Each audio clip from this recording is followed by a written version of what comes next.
Thank you very much. So, in the moment, I'll start our session off with a review of our research findings. I'll look through where we've heard about challenges, as well as some of the possible solutions out there for our sector. I'll then be handing over to our NCVO Chair of Trustees, Dr. Priya Singh, to lead a panel discussion with our fantastic expert panel of Aggie, Jonathan and Jane, and they'll share their thoughts on the research, some of their own experience as trustees. We'll have an opportunity for questions from you in the audience, and then we'll use the latter part of our session as a breakout space to delve further into the question of how we recruit and retain trustees effectively. So, let me get started. And I should probably start by introducing myself. My name's Sally, my pronouns are she, her, and I'm the lead governance consultant here at NCVO. So I specialise in trusteeship, in decision-making, in all of those structures and processes which help our organisations to move forward with strong leadership. I'm delighted to be able to share with you some of the findings arising from our report, Understanding Trustee Recruitment and Retention Challenges. So let's get into those findings. This August, we surveyed almost 300 charities with the aim of understanding more about their experiences of trustee recruitment and also how they approach this challenge. We heard from charities right across the sector, and we heard from a range of different sized organisations, which helped us really pick out the themes and trends within the work. I think before we move on to the main findings, it'd be useful to contextualise the issue. So I've picked up some data from our 2024 Almanac, which is also available for you to see on our website, a really fantastic piece of data. And this sets the scene for the context of our recruitment and retention report. So we are a large sector. The UK voluntary sector consists of 166,000 organisations, which is a small growth from the last time that we processed this data in 2020, 2021. Of that collective, 80% of those organisations are considered to be small. So that's with incomes below £100,000. But they make a significant impact on our society and our communities. And the total income for the sector in 2021-22 was 69.1 billion, which I think highlights the economic importance of our sector and our collective of organisations within our wider society. So we're not a small part of our population, and we need really effective leadership to be able to continue growing and progressing and delivering all of the fantastic things that we know charities do. And to do that, we need good trustees. So in thinking about how large and impactful that sector is, we wanted to think really closely around this main topic, trustee recruitment and retention. And our report identified 3 key themes through the responses that we received. Firstly, the issue of a challenge, I suppose, around trustee recruitment and retaining trustees is really widespread within our sector. This isn't a matter that's only affecting a handful of organisations. We are seeing trustee recruitment struggles from the smallest right through to the largest of our charities. Secondly, the knock-on effect for other trustees is personal. So those vacancies are having a personal, individual impact on trustees. And in some cases, that means they're choosing to step away from trusteeship themselves. And that's just compounding the challenge. And then thirdly, when we're thinking about recruitment, skills and diversity continue to be central to the issue. So to go into a little bit more depth, trustee vacancies are a widespread issue. Almost 80% of respondents to our research had at least one vacancy on their board, and more than half of respondents had 2 or more. That issue is also long-lasting. So over a third of organisations who were holding vacancies were holding them for more than a year, and 3 in 5 were holding vacancies for at least 6 months. As is often the case, when we do this type of research, we've seen small charities being hit the hardest. So of those carrying vacancies for long periods, 60% are micro and small. And even when organisations are actively recruiting, it's hard to find the right people. So 85% of respondents to our research stated that they find it difficult to recruit.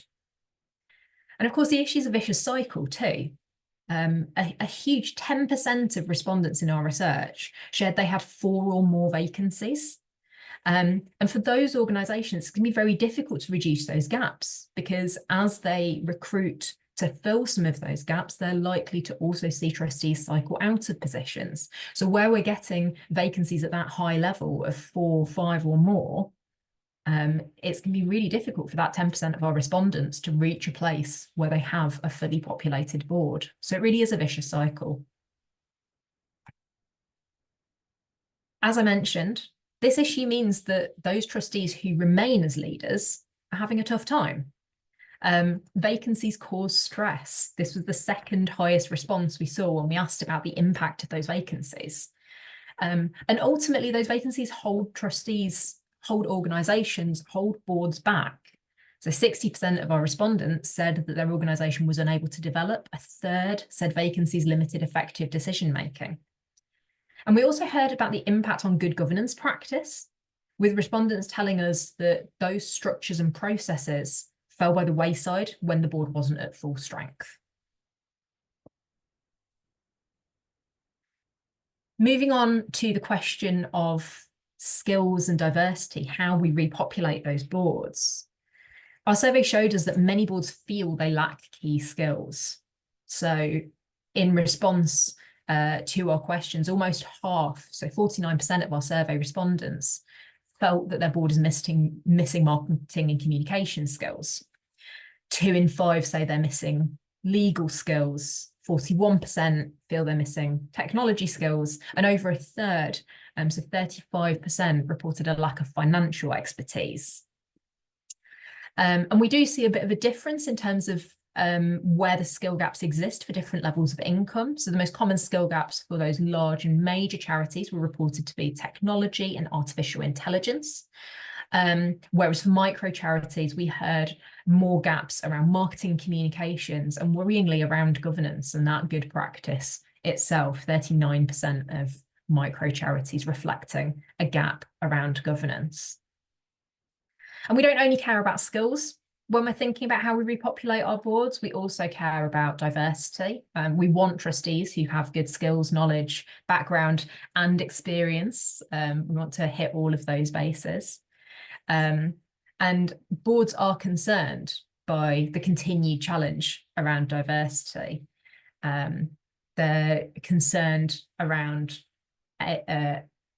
lack of representation of young people. 61% of our respondents said they recognise that to be a challenge. Around ethnicity, 50% of respondents shared that, and around disability, 35% of our respondents highlighted concerns. And those concerns mirror trends and patterns seen in wider volunteer demographics and board makeup. Our time well spent research from 2022 shows us trustees are more likely to be over 55 and white compared to volunteers overall. Those concerns around diversity are also underpinned by lack of technical skills, lack of knowledge as concerns. And there are variations depending on income levels again. So in terms of micro charities, when we're thinking about the technical skill, that was seen as a diversity gap, whereas ethnicity was the top concern for those large and major charities.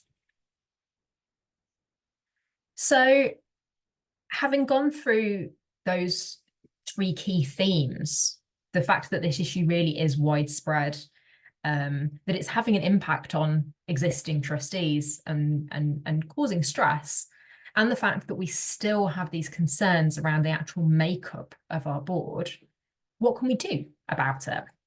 Well, the overwhelming majority of respondents to our research, 93% of respondents, said that more needs to be done to actually encourage people to become trustees. And that's understandable why we find it such a challenge. You know, despite us being an enormous and valuable sector, as I mentioned earlier, the work of charity leaders and structures around that are still a little bit shrouded in mystery. We don't learn about trusteeship in school. And even many staff in our own sector don't know their board exists or don't necessarily know what they do. So to bring more people into trusteeship, there are meaningful actions we can take. We can celebrate the work of trustees. We can really shine a spotlight on how rewarding trusteeship can be, the skills and other benefits that you can build through the act of giving your time to be a trustee. And we can be thoughtful about how we make sure that trusteeship is really accessible to wider groups of people by reaching into specific groups and by enhancing the guidance that's available so that that role that's a little bit shrouded in mystery feels like it is more within reach of the people who we'd really like to bring into our kind of trustee family and into trusteeship. That's a summary, an overview of our report, but of course there is a lot more detail and a lot more depth that's available to you, and the link has been shared into the chat. In a moment, I'm going to be handing over to our chair, Dr. Priya Singh, to lead our panel discussion, thinking about some of these key findings in more detail. But as an introduction, firstly, our chair of our panel is Dr. Priya Singh. Priya has a background in general practice, specialising in medical law, ethics, risk and patient safety.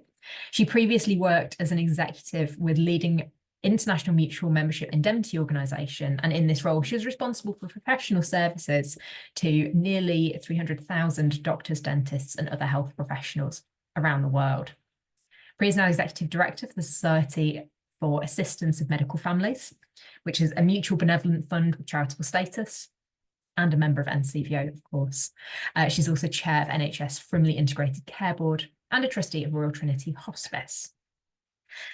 Priya, as I've mentioned, will be our chair, and she's going to be joined by expert panelists Aggie Taylor, Jane Hustwith and Jonathan Bennett. Aggie is one of my colleagues at NCVO. She is a governance consultant in our team, and Aggie specialises in inclusive facilitation. She helps charities further their organisational purpose through governance tools and training. She's an experienced facilitator and consultant working across the social sector. And she particularly specialises in engaging young trustees and implementing stakeholder feedback into governing documents and movement building. Alongside her work, she has personal experience as she has just recently stepped down as the chair of a national youth charity.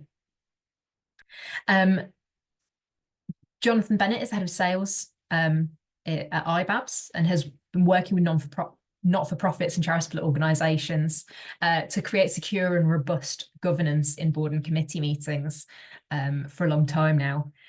John's also actively involved as a fundraiser and advisor for a cancer research charity, Fred Bennett's Don't Look Down.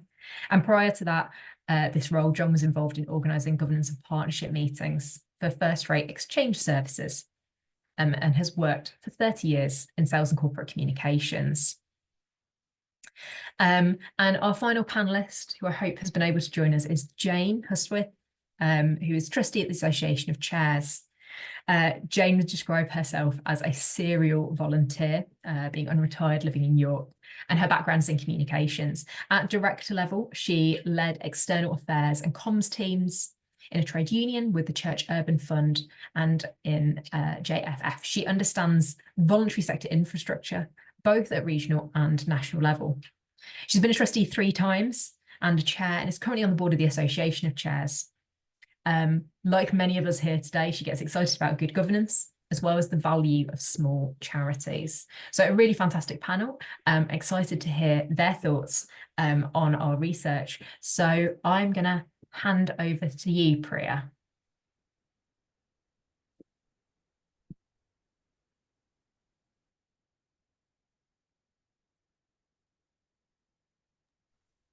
Thank you very much, Sally. And hello, everyone. As Sally says, I'm Priya Singh. I chair the Board of Trustees at NCVO, and I'm really delighted that we're having this conversation here today. It's such an important discussion. Over the years, I've had the privilege of working closely alongside many different charity boards, and I've seen firsthand the significant impact trustees make and the challenges we all face. The findings from our trustee report, which Sally has taken us through, encourage us to take a moment to reflect on that incredible work and to think about how we can support and strengthen our boards for the future. So I'm delighted to be joined by our panellists today to reflect on our report and discuss how its key findings can support us to move forward, to understand the whys, and therefore what we can do as trustees. So to start off then, I would like to look at one of the key findings, and that is that 80% of the charities we surveyed reported at least one vacant position on their board. So asking our panel, what do you believe are some of the main causes of trustee vacancies? And is Jane with us? I think actually she's just had a bit of a technical error, so she's trying to get back on the call, but we'll continue with Aggie. We'll hear from her in a minute. May I come to you first, Jonathan? Oh, hi, can you hear me okay? Hopefully, yeah. Perfect. How do you do? Yeah, so, well, I thought there were sort of 3 or 4 things out of the report that really struck me. The first thing was 40% of charities saying that vacancies were preventing good governance practices. I thought was obviously a bit of a concern, really, more than anything. So I think there's a real opportunity there in terms of being able to put in place some quite simple stuff that will save time and headache and enable people to put that sort of thing in place. The other sort of striking things that I spotted in the report were the main reason for trustees leaving was I think over 51% of trustees Canvas said that it was the time requirements around being a trustee.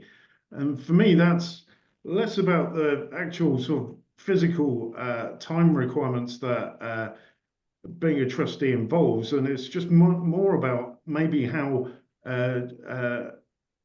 charities and not-for-profits manage the time of their trustees. So making sure that when we're organising meetings and communicating information for decisions, that we're giving people enough time to sort of read and digest that information, that we're clear about what the calendar of meetings might look like.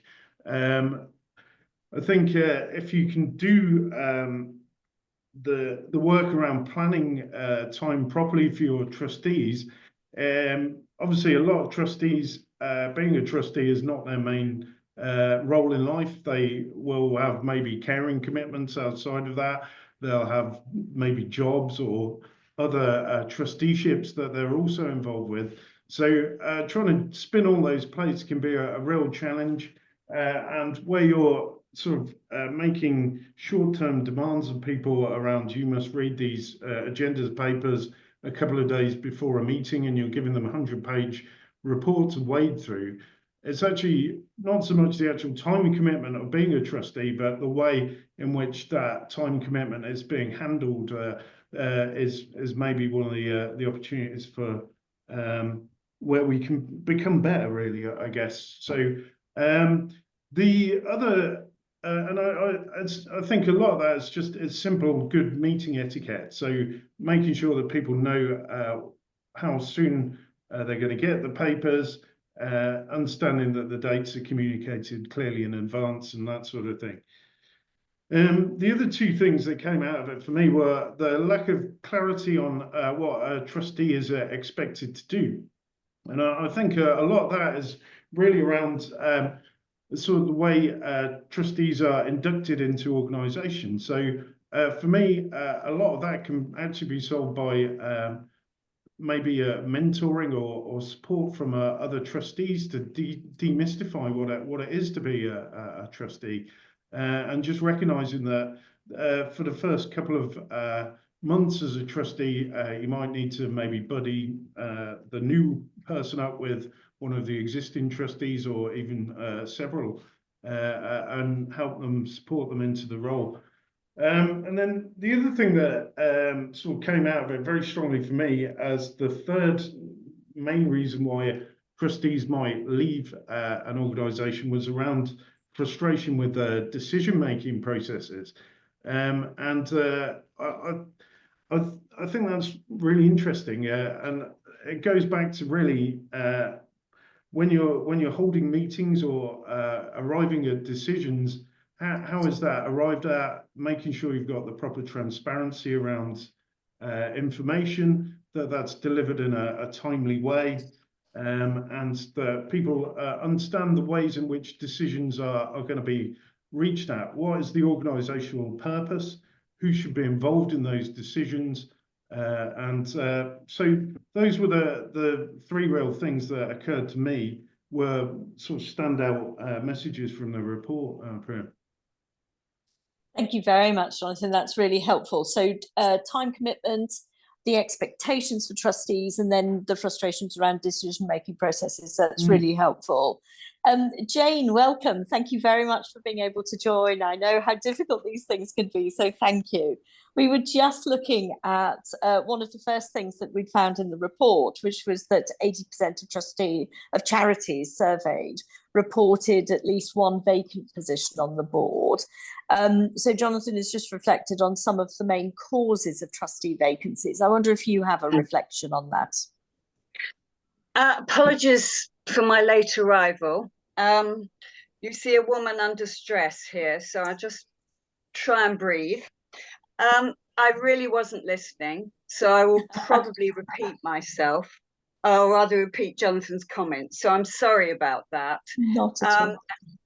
And I will go quickly. So the first thing that came to me was time. Time, both in the amount of time that trustee activities take up, which is often more than you realise when you apply. It creeps up on you, and that causes difficulties, obviously. The other thing, time plays into what I call practical diversity. So if you want to encourage young people to join your board and they've got full-time work, you do not have meetings at every time you meet, it's Thursday and it's 3 o'clock in the afternoon. You have to be flexible. You have to meet of an evening. You have to find different ways. If you want diversity, you have to accommodate. You can't say, we've always done it this way, we'll carry on. Next one I've written down is confusion/expectations.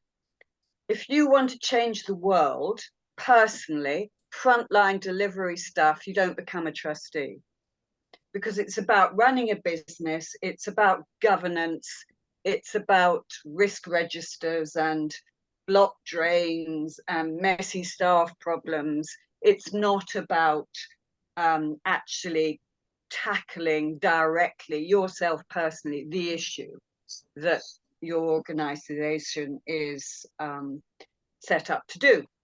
And that, I think, is a huge problem that people have. They carry perceptions and expectations of the role without checking them and seeing how they play out to them. Another one I think is, which I don't know, is image, that people think trustees need to be mature, white, possibly male, very worthy. I'm a serial volunteer, and when I started doing that, all my friends would say, "What are you doing that for?" We don't sell ourselves, so there's an image issue around it. The last thing I would say is there is something about what I would describe as political and social depression. It's something that's come out of COVID. We lost a huge number of volunteers then. They haven't returned. There's political churn, political uncertainty. The public realm it's stressed to high heaven. It all feeds into, I think, sort of people not wanting to venture out and not wanting to venture into new things. So those are my thoughts as I collect myself on recruitment difficulties. And I hope Very helpful. I didn't repeat what Jonathan said too much. And well, you created absolute consistency, and I think you can pick up from the comments in the chat that those were really helpful reflections from you both. And I think building on that, 93% of our respondents said more needs to be done to encourage people to become trustees. So from your experience, are there approaches you found effective in addressing long-term trustee vacancies? And I'd like to bring Aggie in first here. Wonderful. Thank you so much, Priya. I think when approaching this challenge, it's good to start with self-reflection within your organisation, thinking about the role. Thinking first about, is there something that isn't appealing about this vacancy that's stopping people from applying to it? In any kind of recruitment, you're thinking about selling that opportunity and how you attract people to it. So you can think about, is this an opportunity that I would go for? If no, why not? Is it clear what the role is, what the expectations and the commitment are? And then crucially, does what we're looking for even exist? Sometimes, especially in trustee role descriptions, we find that vacancies that trustee boards are looking to fill and their corresponding adverts are incredibly narrow in terms of skills, experience, and background. They're looking for an idealized version of someone that doesn't exist. They're saying, I want someone who is under 25 with 5 years of marketing experience, senior management training, and experience sitting on a board. And you think these people aren't there. And so when you're really looking to fill that vacancy, you've got to think, can we create a less narrow description that people can actually fit into, and so they can see themselves in that position and see themselves on that board? And then is that vacancy actually appealing? That's really helpful. And Jane, do you have any reflections from your experience? I do. I have, I think, 3. The first one is that effective recruitment doesn't come out of thin air. It comes out of how the charity or the organization is perceived on an everyday basis. So if your organization, if it's a local one, is well known in the place where it's based, it has a good reputation, it has effective social media, it's occasionally seen in the paper, whatever, people know about it and feel warm towards it, you are far more likely to get a better response to any recruitment approach than you would if you suddenly and sort of announced yourself without any background warm up, really. So it's about constantly, ideally putting out positive messages about your organization. And I also think another one is that people neglect is that the chair and certainly the senior members of the board, if it's big enough to have that capacity, need to keep an eye open all the time for potential trustees and use their networks, which is not to say it's perpetuating, oh, I've got a friend who'll come and do it. It's actually just looking out for people who might be interested or might bring an extra something to the board. So it's that constantly thinking about how you're communicating is I think really important. There is something about boards making effective use of their terms of service that people, in 2 ways that I think people trip up. One is because everybody knows how hard it is to recruit, they will perhaps be a little lax in getting rid of people that have finished their term of service and maybe should move on, and there's an extension and then an extension, and that's not necessarily healthy. It might be, but it's not necessarily a good thing. You shouldn't be scared of saying to someone, that's it. You've done your time, thank you very much. The other side is that it's so easy to forget to check when people are going. So you've got a lovely board, it's working terrifically well, and you're very pleased with it. And then suddenly someone says, oh, you do realize I'm going in the summer, and so is Peter, and so is Janine, you know, and you think, oh, and you've got that, but so always be aware when people go. I think the last thing I'd want to say is you need to design a campaign.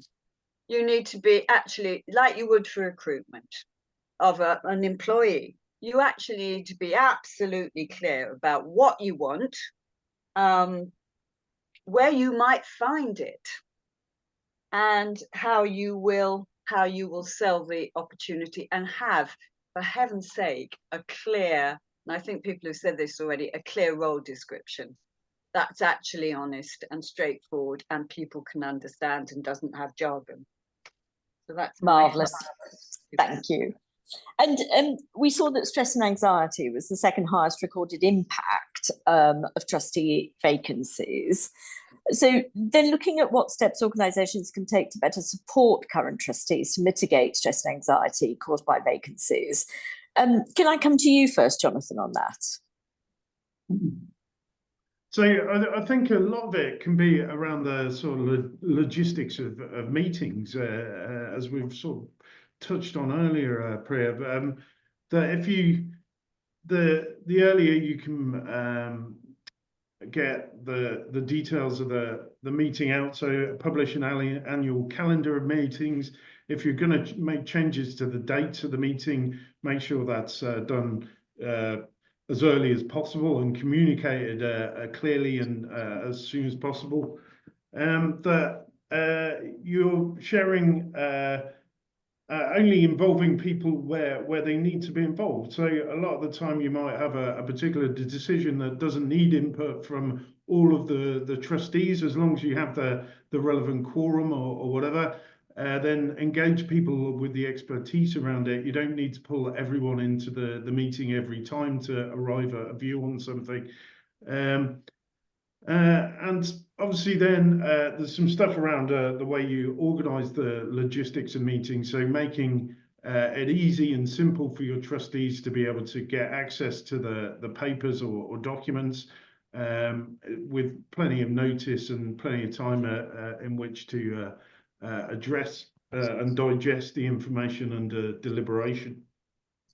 The other key thing is then sort of follow-up around what you decide or agree on. So and making sure that that's clear, that actions, if there are any, are measurable, time-bound, understood. It's very clear who's going to be taking ownership of that action from the trustee meeting, and where a decision is arrived at, that you then build in a review of what's happened off the back of that decision, who is going to own any consequences of that decision or any follow-up that needs to exist off the back of that. So I think if the better you can get around meeting etiquette and the way you handle those meetings can be very, very powerful in terms of making life a lot easier and more easy and less stressful for trustees.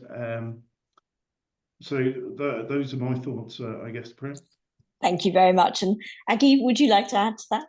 Yes, thank you. And building on what Jonathan was saying, I think that to mitigate stresses and anxieties is really important to embed structures and processes. They're going to be central to that kind of governance work. I get the same kind of gentle pushback from trustee boards as I work with a lot, who are in a bit of a pickle about vacancies or other challenges, that governance can be really cumbersome. It's about ticking boxes, it's about rubber stamping, it's about thinking about how you can say that you've done something right. But actual good governance is about those embedded structures and processes that make your life easier and aid that decision making. Clear and understandable processes enable engagement of the board and give a practical framework that theoretically any size board should be able to deal with. It's a lot about having structures that make your work easier to reduce those stresses. You don't have to make it up, you don't have to think about it, you can follow that system that you already have. But you need to think about how to put in the right processes so they're not overly weighty or cumbersome. That line of the good governance to be able to act effectively and not so much governance that your hands are kind of tied can be really tricky, especially when you're already feeling overwhelmed in your role. And lots of you on call might say, oh, it's very well to say, put in structures, processes, but where do we start? How do we know what we don't know? And in these cases, I'd really strongly recommend using the NCVO governance wheel. It's a really effective, simple assessment of what your governance practice is in relation to the Charity Governance Code, and really helpful in thinking about what processes will really aid you at your current point in time.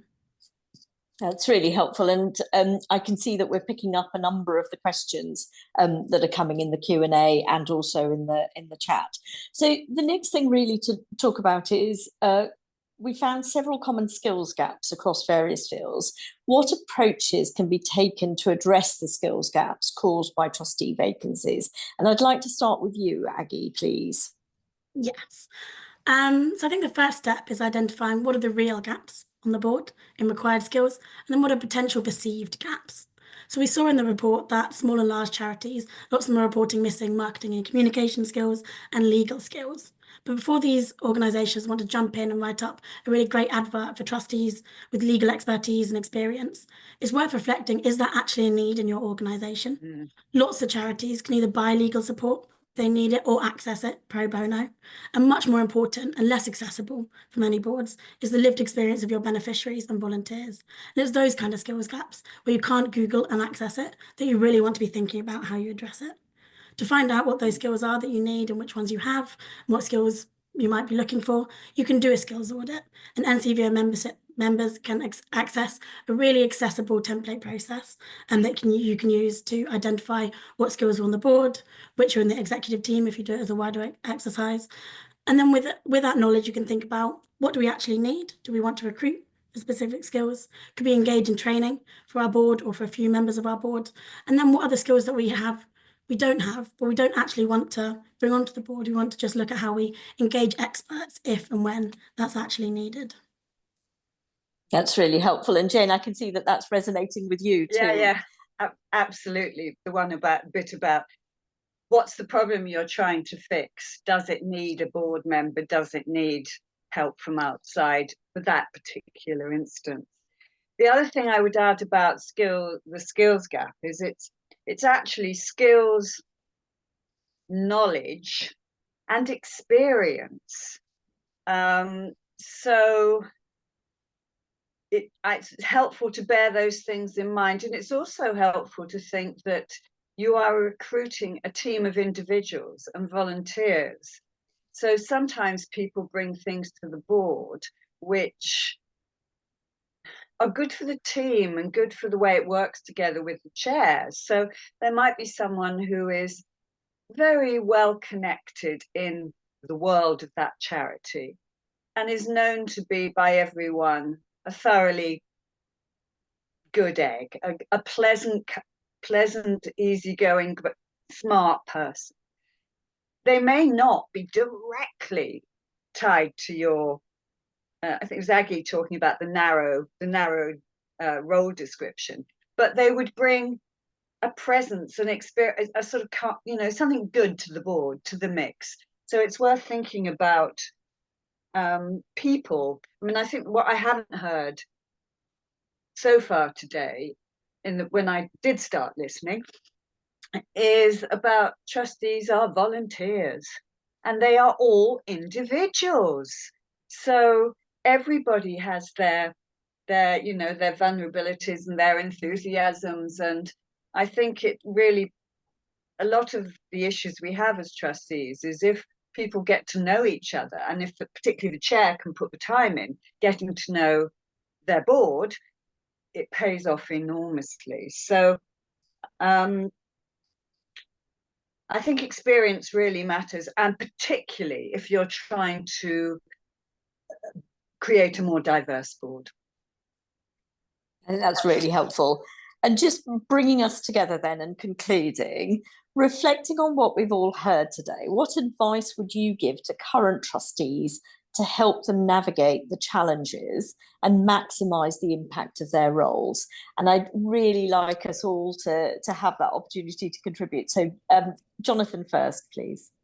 Well, I guess obviously one of the first things is access all the wonderful help and support that's available via the NCVO, the website, and all the support from the team can be very, very powerful.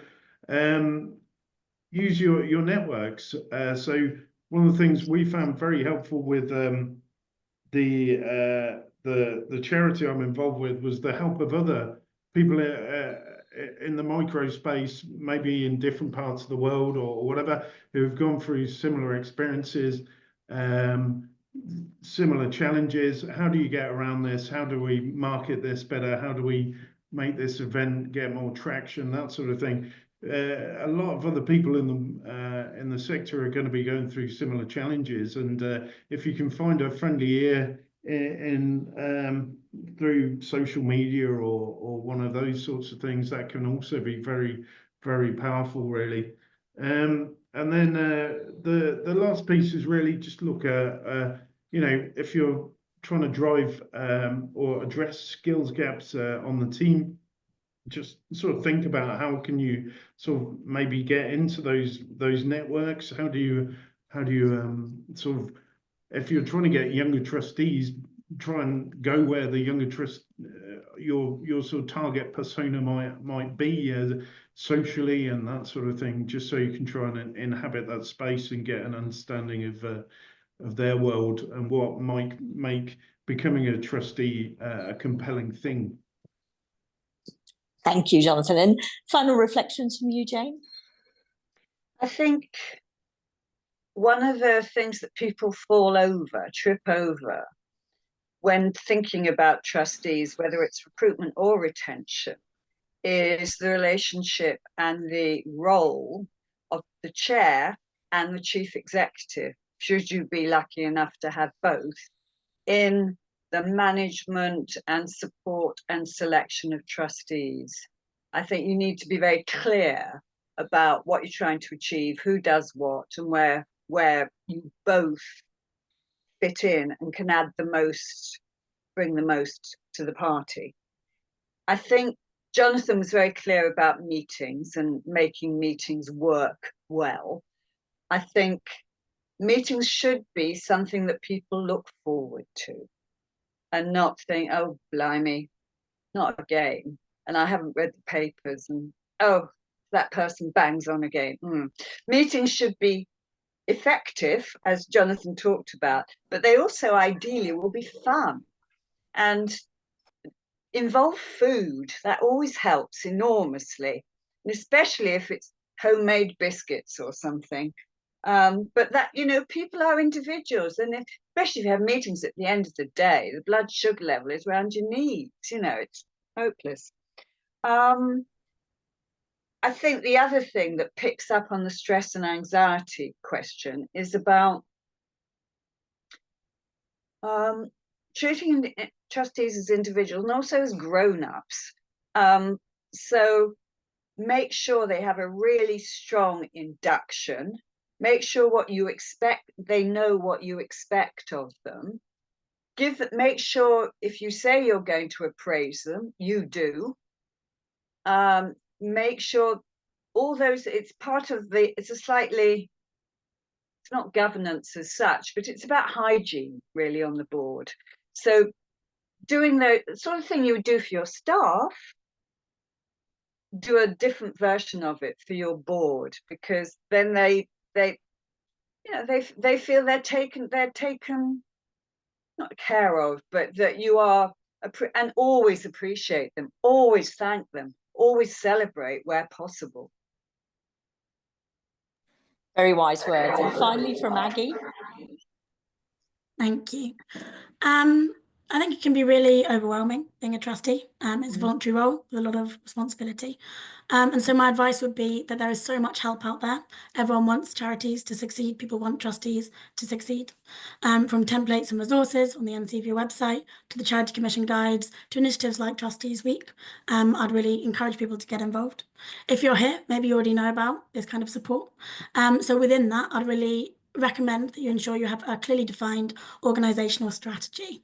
It makes it so much easier to make decisions, to ensure you're considering your purposes and public benefit, and really allows you to maximise your impact. If that's something you think that you need support on as a board, we have really fantastic strategy consultants here at NCVO who can support you with that work. Thank you very much. And thank you to all three of our panel members. That has been a very interesting discussion. We've picked up many of the questions that are in the chat and the Q&A, and I hope that you'll have an opportunity in the breakout sessions to talk more about those elements. So thank you very much. And may I hand back now to Sally. Brilliant. Thank you, Priya. Thank you to all of our panelists for a really fascinating discussion there. We're now going to move to our breakout sessions as an opportunity for you all to share your thoughts and reflections on what we've heard so far today. So in just a moment, my colleague Chanel is going to split us into our groups for a discussion. And we've got a couple of key topics that we'd love to invite you to think about. Firstly, were there any findings from the report that really resonated with you? Anything that struck a chord? Have you faced any challenges in recruiting new trustees, and how did you try to overcome them? Do you have any great tips or advice that you could share? And then our third thing that we'd really love to hear about is what strategies have you found most effective when you're thinking about retaining your trustees? So how are you keeping them engaged and motivated and really with you for the long term?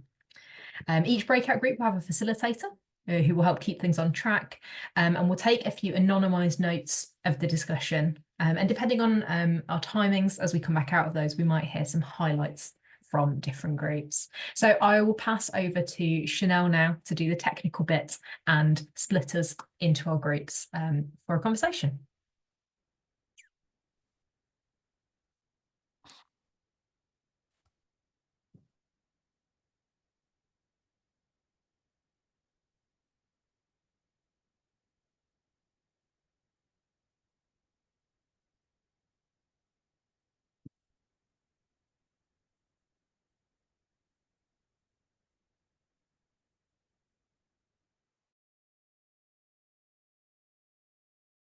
Hello. Hello, everyone. Welcome back to our main space. I hope that the conversations that you had in your respective rooms were as rich as the conversation that I was part of in my room. We were going to take an opportunity to have some feedback on those conversations, but I'm conscious of the time. I would still like to hear one or two key thoughts. So I'd like to invite, if you're a facilitator of one of our breakout rooms and you have one thought that you think would be really interesting to share in this space, could you put your hand up and I'll pick on just one or two of our facilitators to share what they heard from their conversations. So I'm going to keep an eye out for any hands going up. Sam, would you like to share what you heard from your room? Excellent. Yeah, we had a really nice conversation pertaining to diversity on boards and about the board actually reflecting internally and being ready themselves to facilitate and enable somebody from perhaps an underrepresented group to engage in the organisation, in the board, you know, if they're recruited, and ensure retention in the longer term in that way. And I thought that was a really, really valuable point. So yeah. Thanks so much, Sam. That sounds great. Dan, come to you. We also had a great discussion around diversity and the risk of tokenism, but I will pick up on another point which was raised, which is the kind of importance of taking trustee time seriously and organizations preparing for that. And that includes everything from kind of how papers are constructed to make sure that like it's making the real best use of like trustees who are volunteers' time, energy, that it's positioned in terms of focusing on governance rather than kind of operational stuff. But also down to like technology and like where the meeting's held and being really conscious of the fact that like trustees are giving up their time, energy and expertise. And so there kind of needs to be that kind of wraparound to make sure that like that is treated seriously. And it was flagged that can, and failure to do that can have a real impact on the retention of people in those roles. Absolutely. Thanks, Dan. Melinda. Hi, we also talked about diversity and the importance of finding different channels to use to recruit, but we talked about succession planning and the importance of actually sort of having a proper succession plan in place for trustees to make sure that works. We also talked about there's also a very good tool apparently called Otter, which helps to take notes from meetings. So we were talking about the importance of using AI and other technologies such as Google Docs and Teams to ensure that people had access to documents and communications in a timely way. Fantastic. Thank you. Sarah, I'll come to you next, please. My group was very pro group and had loads of like solutions for each other. There was a really interesting conversation. I could say several things, but one thing I'll pick up was leading on from Melinda's there about recruitment and being proactive in that. And sometimes it's actually using, like, getting yourself out to other meetings, etc., and making yourself known across like the Chamber of Commerce and things like that, like getting out in front of those people, not just doing recruitment in traditional, I don't know, in the internet, etc., or like using snowballing, so people who've already got a connection to your charity and like following that up and inviting them, so there's a thread there already, so they know you and more likely to get involved as well. Many other good ideas though, which I will share with you, and hopefully you can share more widely. That's great. Thank you, Sarah. Marin.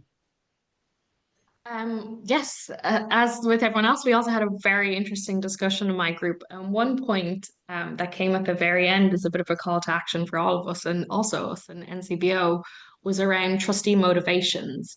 And we were talking about the importance of recruiting young trustees and the fact that quite a lot of companies encourage young people to go as a career progression option and look at trusteeship. But sometimes then what can happen is these trustees are looking at it as an opportunity to get a promotion within their workplace rather than it being the right fit within the organization. So it's also about the conversations we need to start having around motivation, skills, and is this the right trustee, or is this the right role for you, the right organization as well, and how we just have these conversations with companies and the private sector too.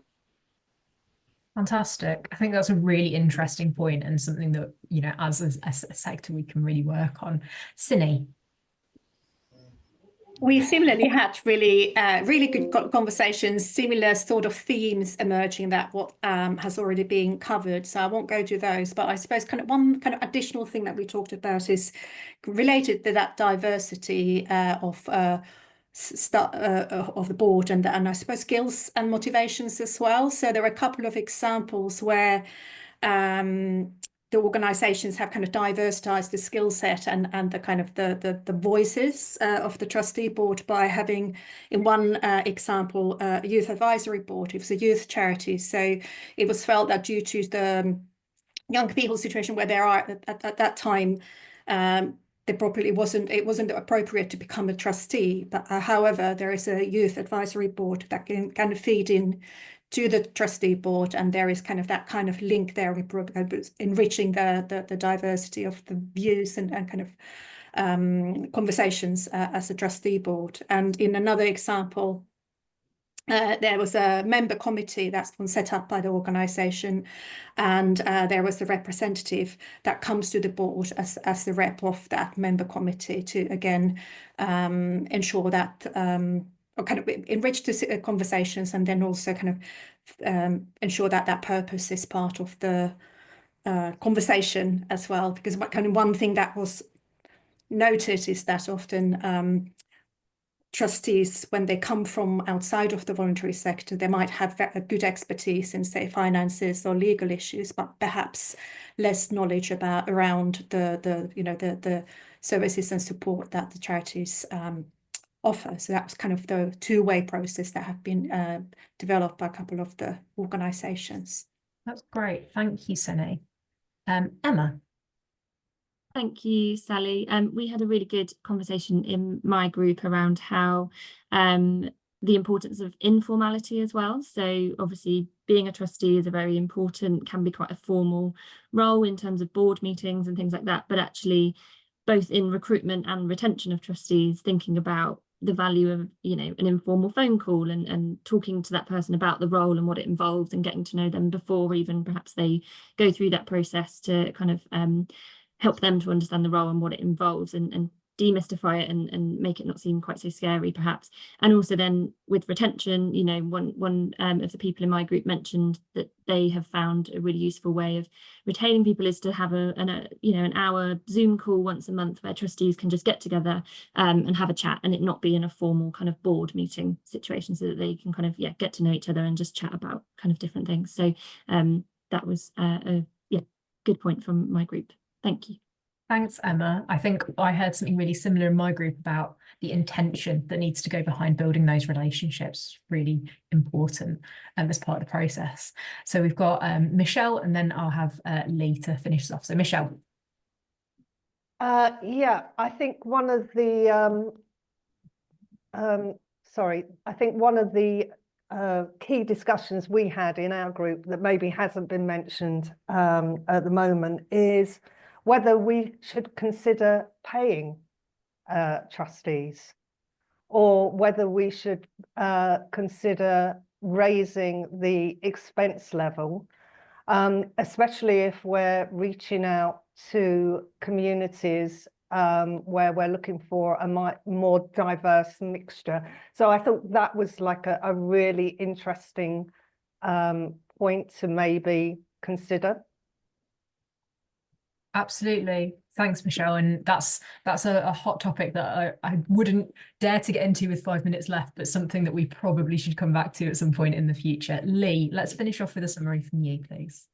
Just a couple of short points from our group. I think picking up on what Emma was saying, which is really interesting, is also the relationship between the board and the actual team and the volunteers who are delivering and enabling people on the board to have a really strong connection, bringing people together so that they can actually sort of feel part of it together and to share kind of understanding of what's happening on the ground, and to really make the board feel part of the actual delivery team in a charity. And the other point, which I think is different, is thinking about existing partnerships. So maybe there's a corporate partner for your charity who has a team of people who are looking to develop new skills. Maybe they can offer some time to volunteer as a trustee from the corporate partner. Obviously, you know, really good and an interesting point well made is, if you're in legal in a charity's partner, do you then necessarily want to volunteer and also do legal in your role on a trustee board, or would you be looking to do something different? But I think corporate partners offer a space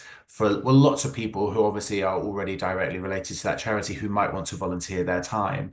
But also in the partnership space is charity to charity. That came up in our group as well. So where two charities may work closely together, but may have opposing and different skills gaps, perhaps there is almost a kind of trustee lending and blending opportunity here, where someone working for one charity could be a trustee for another, and likewise that they can start to kind of build their skills gaps together, but also at the same time bring their partnership to be closer and help their kind of working relationship as well. Fantastic. Thank you, Lee. And I think there is a lot of value in that kind of partnership working. We're probably seeing more and more of that in the sector, and we are such a collaborative sector. So that's nice to see that being kind of emphasised. With our last few minutes, I have just a few things to share to finish off our event today. Firstly, to say we have picked up all of your questions from the chat.